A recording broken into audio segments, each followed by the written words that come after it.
Nova একটি অফিসের সামনে এসে এদিক ওদিক তাকিয়ে ভেতরে ঢুকতে চাইলে অফিসের দারোয়ান নোভাকে বলল, কি ব্যাপার, আপনি হুট করে কোথায় ঢুকে যাচ্ছেন? আমি যে দাঁড়িয়ে আছি আমাকে দেখতে পাচ্ছেন না? আমাকে একটু ভেতরে যেতে হবে, তাই আমি ভেতরে যাচ্ছি। আপনার ইচ্ছা হলে আপনি ভেতরে যেতে পারবেন না। অফিসের একটা রুলস আছে তো, কোথায় যাবেন কার কাছে যাবেন আমাকে বলতে হবে তো। আমাকে কেন বলতে হবে? তুমি 2 টাকার দারোয়ান, তোমাকে কেন আমাকে বলতে হবে? সরে দাঁড়াও। দেখুন, আপনি কিন্তু বেশি বাড়াবাড়ি শুরু করেছেন। আমি আপনাকে যেতে দিতে পারবো না বলে দিলাম। তুই কেড়ে আমাকে ভেতরে যেতে না দেবার? আপনার বুঝি চোখ নেই? আপনি কি দিনকানা? আমি এই অফিসের দারোয়ান। আমার নজর ফাঁকি দিয়ে একটা মশাও এই অফিসে প্রবেশ করতে পারে না। দারোয়ানের বাচ্চা দারোয়ান, তোর এত বড় সাহস, তুই আমাকে বাধা দিস? দেখুন, আমি দারোয়ান হলেও আমিও কিন্তু মানুষ। আপনি কার কাছে যাবেন নাম বলুন। তোকে বলতে হবে কেন? কারণ আপনি যার নাম বলবেন আমি তার কাছে জেনে তারপর আপনাকে ভেতরে যেতে দিব।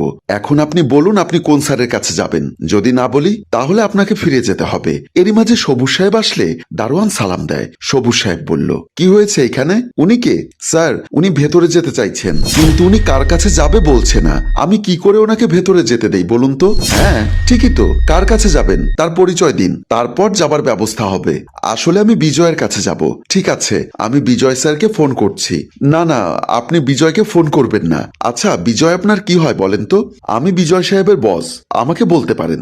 নোভা বসকে কি বলবে বুঝতে পারছে না। কি হলো, আপনি কি বিজয়ের পরিচিত নাকি বিজয়ের ওয়াইফ, কোনটা? আসলে বিজয় আমার স্বামী। ঠিক আছে, কোনো টেনশন করবেন না। আপনি যাবেন নাকি আমি বিজয়কে পাঠিয়ে দিব? ঠিক আছে, বিজয়কে পাঠিয়ে দিন। ওকে, আপনি অপেক্ষা করুন, আমি বিজয়কে পাঠাচ্ছি। সবুজ সাহেব ভেতরে চলে গেল। নোভা বাহিরে অপেক্ষা করতে লাগলো।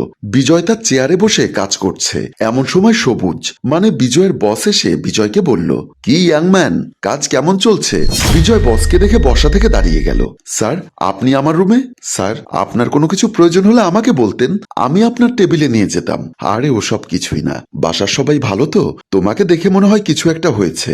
এই বয়সে না হলে আর হবে কখন? চালিয়ে যাও ইয়াংম্যান। স্যার, আমি তো কিছুই বুঝতে পারছি না, কি হবার কথা বলছেন? কি চালিয়ে যাব? আরে বোকা, আমাদের মাঝেও মাঝে মাঝে হয়, ওসব নিয়ে কোনো টেনশন করো না। স্যার, আমি তো আপনার কথা কিছুই বুঝতে পারছি না। আরে আমাকে লজ্জা পেলে হবে? আমি তোমার বস না, আমার কাছে লজ্জা কিসের? স্যার, কি সব বলছেন? আমি না স্যার, সত্যি কিছু বুঝতে পারছি না। আসলে এটা তোমার দোষ না, এটা হচ্ছে তোমার বয়সের দোষ। পরে দেখবে ঠিক হয়ে যাবে। কিসের দোষ? আর কি ঠিক হবে? দেখলাম তো, দেখতে খুব সুন্দর, তাই হয়তো বসে আনতে পারছো না। তোমাকে আরো কঠোর হতে হবে। তবে বেশি কঠোর হতে পারছো না, ভালোবাসাটা কমে যাবে তাই। আসলে স্যার কি হয়েছে, ব্যাপারটা আমাকে একটু খুলে বললে ভালো হতো, আমার ব্যাপারটা বুঝতে সুবিধা হতো। যাও যাও। কোথায় যাব স্যার? এখনো তো অফিস টাইম শেষ হয়নি। কি সব বলছেন? আরে যাও যাও, আমাকে আর লজ্জা পেতে হবে না। আচ্ছা, তোমার কি লাভ ম্যারেজ নাকি অ্যারেঞ্জ ম্যারেজ, কোনটা? কি সব বলছেন স্যার? ওসব কিছু না, নিচে যাও, ম্যানেজ করে এসো। আমাকে ধন্যবাদ দিও। নিচে কেন যাবো স্যার? গিয়ে আমি কি করব? আরে নিচে তোমার বউ এসে দাঁড়িয়ে আছে, যাও। আমার বউ কি করে আসবে? আমি তো। আরে আগে ওকে ম্যানেজ করো। সে দারোয়ানের সাথে ঝগড়া শুরু করে দিয়েছে উপরে আসার জন্য। আমি বলেছি তোমাকে নিচে পাঠাবো। যাও, আর দেরি করো না। বস চলে গেল। আমি চিন্তায় পড়ে গেলাম, আমার বউ কি করে আসবে? আমি তো বিয়েই করিনি। আমার বস কি এই সকালবেলা নেশাপানি করেছে? বিজয় আর কিছু চিন্তা না করে নিচে চলে গেল। বিজয় অফিসের বাইরে এসে দেখে নোভা দাঁড়িয়ে আছে। বিজয় কাছে গিয়ে দেখে নোভা তার সাবেক ছাত্রী। বিজয় নোভাকে দেখে বিজয় রাস্তা দিয়ে হেঁটে আসতে স্কুল ড্রেস পরা নোভা বিজয়ের সামনে এসে দাঁড়ায়। বিজয় নোভার কাছে জানতে চায়, কি ব্যাপার নোভা, তুমি আমার সামনে এসে দাঁড়ালে কেন? সরে যাও, আমাকে টিউশনিতে যেতে হবে। স্যার, সারা মাসই তো টিউশনি করেন, আজ না হয় একবেলা আমাকে সময় দিবেন, আমি আপনার সাথে না হয় একটু ঘুরবো। দেখো নোভা, ওই রকম সময় আমার কাছে নেই, আমি খুব ব্যস্ত মানুষ, আমাকে অনেক কিছু চিন্তা করে চলতে হয়। স্যার, আমি অত কিছু বুঝি না, আপনি আমাকে আজ সময় দিবেন আমি শুধু এটাই জানি, তা আমার পক্ষে সম্ভব নয়। স্যার, আপনার সাথে আমার অনেক কথা বলার আছে, আপনাকে আমার সাথে যেতে হবে। আমি আবার কোথায় যাব? আমাকে নিয়ে মেলায় যাবেন, আমাকে নাগরদোলায় চড়াবেন, আরো কত কি।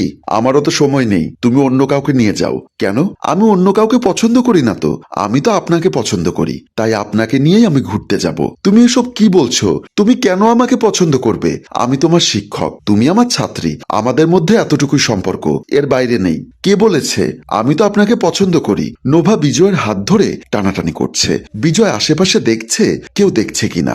বিজয় দৌড়ে গিয়ে চলে যায়। আমি তোমার কাছে যেতে চেয়েছি, তোমার দারোয়ান আমাকে কোনোভাবেই যেতে দিচ্ছে না। কেনই বা তোমাকে যেতে দিবে? আর তুমি আমার কাছে কেন এলে? এত বছর পর তোমার আমার কি কোনো সম্পর্ক আছে? তুমি আমার কাছে এলে? সম্পর্ক নেই। সম্পর্ক হতে কতক্ষণ বলো? আচ্ছা বলো তো, আমার সাথে তোমার কি বিয়ে হয়েছে, নাকি তোমাকে আমি বিয়ে করব বলেছি? কোনোটাই না। তাহলে কেন আমার বসকে বলেছ? তুমি আমার বউ, আমার বসের কাছে আমাকে কেন ছোট করলে? আসলে তোমার সাথে আমার একটা জরুরি আলাপ আছে, তাই তোমার সাথে আমার দেখা করার দরকার ছিল। কিন্তু দারোয়ান আমাকে কোনোভাবেই যেতে দিচ্ছে না, তাই আমি মিথ্যা কথা বলতে বাধ্য হয়েছি। দেখো, তুমি আমাকে 5 বছর আগেও একবার অপমান করেছো, আর আজকেও আমাকে আমার বসের কাছে অপমান করেছো। তোমার বসের কাছে কি এমন বলেছি যে তুমি অপমানিত হলে? আচ্ছা, তুমি আমার কাছে কি চাও? ভালোবাসা চাই। আমার ভালোবাসা ফিরিয়ে দাও। তা আমি পারবো না। আমি কখনো তোমাকে ভালোবাসিনি, ভালোবাসতেও পারবো না। আমার অফিসের ঠিকানা তোমাকে কে দিয়েছে?